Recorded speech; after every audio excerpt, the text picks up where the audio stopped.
Hello friends, Siddharth 563 YouTube classes आप सभी लोगों का स्वागत करता है।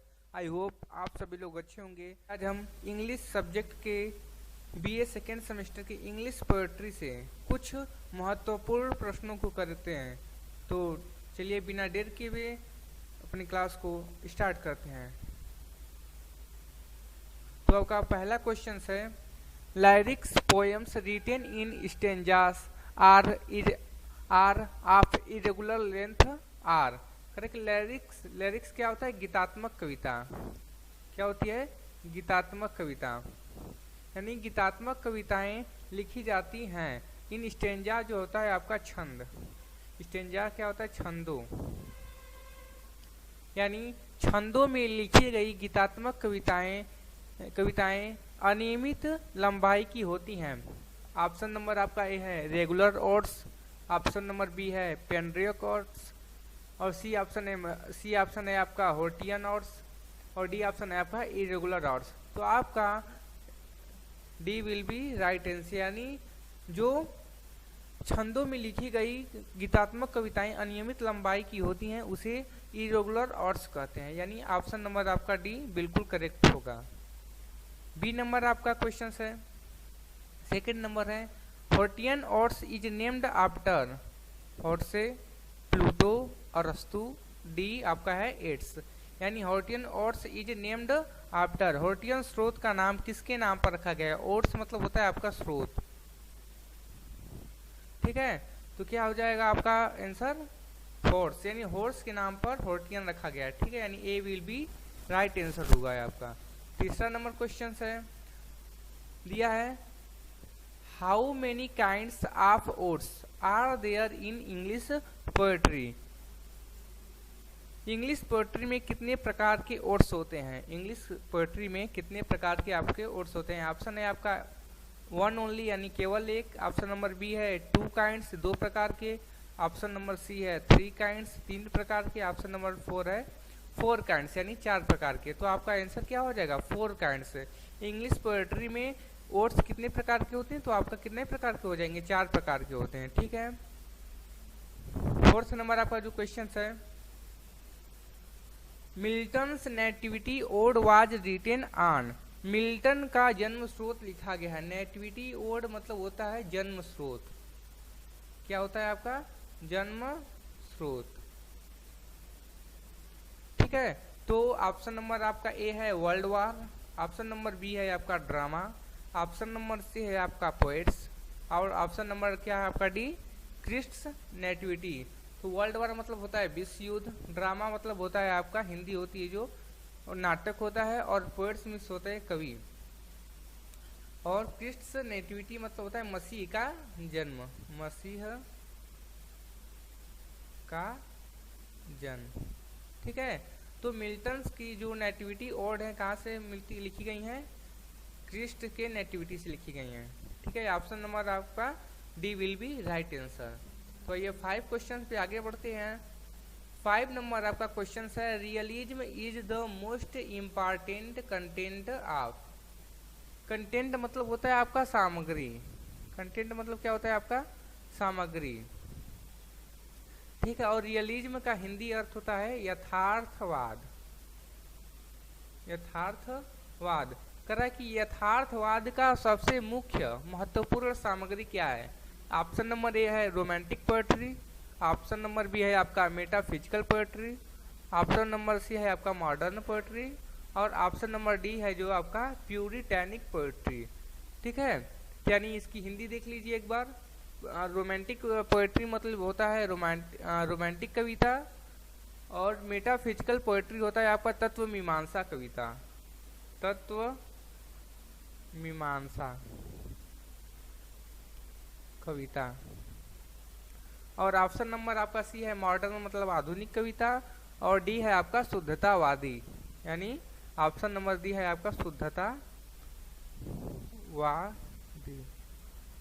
शुद्धतावादी कविता। ठीक है, तो कर रहा है कि यथार्थवाद का सबसे महत्वपूर्ण सामग्री क्या है? Modern poetry. Option number C क्या हो जाएगा आपका? बिल्कुल राइट आंसर हो जाएगा। देखिए 6 नंबर क्या है आपका? The 20th century poetry, the 20th century poetry is, ठीक है, 20वीं सदी की कविता है, 20वीं सदी की क्या कविता है। ऑप्शन नंबर आपका ए है रोमांटिक, ऑप्शन नंबर बी है मॉडर्न, ऑप्शन नंबर सी है आपका मेटाफिजिकल, और डी आपका ऑप्शन क्या है ट्रेडिशनल एंड एक्सपेरिमेंटल। ट्रेडिशनल मतलब होता है पारंपरिक, पारंपरिक, और एक्सपेरिमेंटल मीन्स होता है आपका प्रयोगात्मक, प्रयोगात्मक, ठीक है। यानी द 20th सेंचुरी की जो कविताएं थी कैसी थी, ट्रेडिशनल थी और एक्सपेरिमेंटल थी। क्वेश्चन नंबर नेक्स्ट है आपका 7th number, A poetic line with 5 feet is called, यानी 5 पद वाली, 5 फीट मतलब 5 पद वाली काव्य पंक्ति कहलाती है। हेक्सामीटर, ऑप्शन नंबर बी है पेंटामीटर, ऑप्शन नंबर सी है आपका ट्राईमीटर, और ऑप्शन नंबर डी है आपका टेट्रामीटर। तो 5 पद वाली कविता को क्या कहते हैं, पेंटामीटर कहते हैं। क्या कहते हैं, पेंटामीटर। यानी ऑप्शन नंबर बी क्या हो जाएगा, बिल्कुल सही आंसर हो जाएगा, B will be right answer, ठीक है।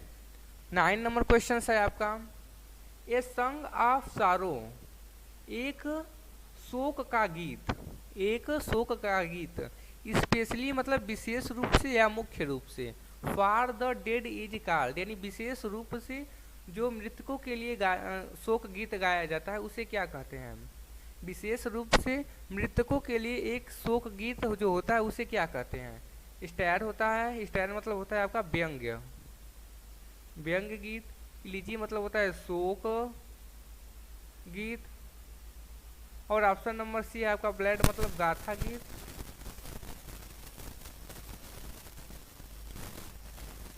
गीत, और ऑप्शन नंबर डी है आपका पत्र। तो आप इसे क्या कहेंगे, जो मृत शरीर के लिए गाया जाता है शोक गीत उसे क्या कहते हैं, शोक गीत कहते हैं, यानी बी विल बी आपका राइट आंसर, ठीक है। 9th नंबर देखिए, a verse having 1 octave and 1 set, correct. A verse having, a verse having मतलब आपका क्या हो जाएगा, एक सप्तक वाली छंद, 1 ऑक्टेवा मतलब एक सप्तक वाली, और सेट मतलब होता है एक सप्तक वाली और एक सेट वाली कविता कहलाती है।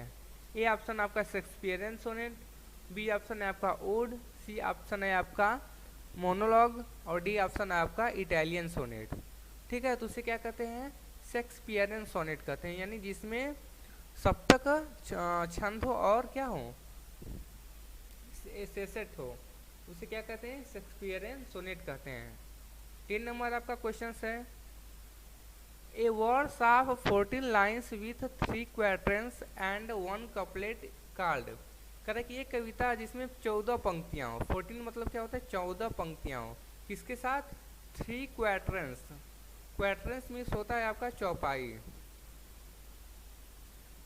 चौपाई हिंदी में पढ़े ना वही चौपाई है, एंड 1 कपलेट, कपलेट मीन्स होता है आपका दोहा,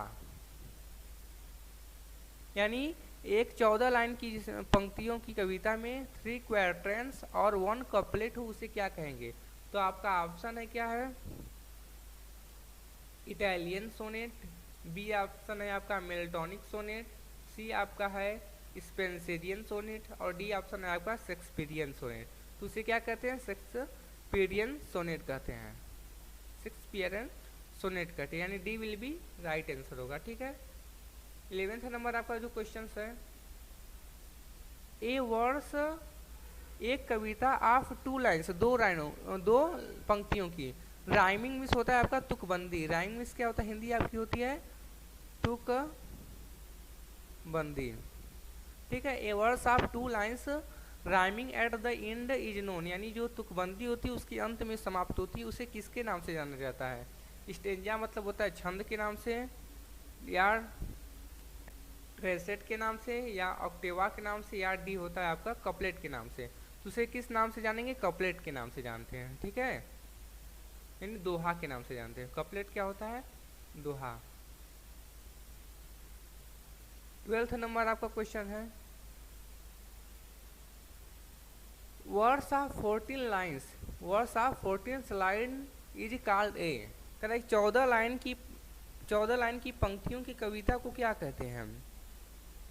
ब्लैड कहते हैं, सोनेट कहते हैं, ओड कहते हैं, स्टैड कहते हैं। तो क्या कहते हैं? सोनेट कहते हैं। ठीक है, यानी बी विल बी आपका क्या हो जाएगा? राइट आंसर हो जाएगा। नेक्स्ट क्वेश्चन है आपका,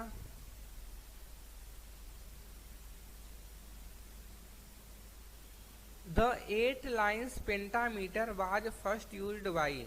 करेक्ट, एक पेंटामीटर में 8 लाइन की जो पंक्तियां थी यूज की गई थी, किसने यूज किया था?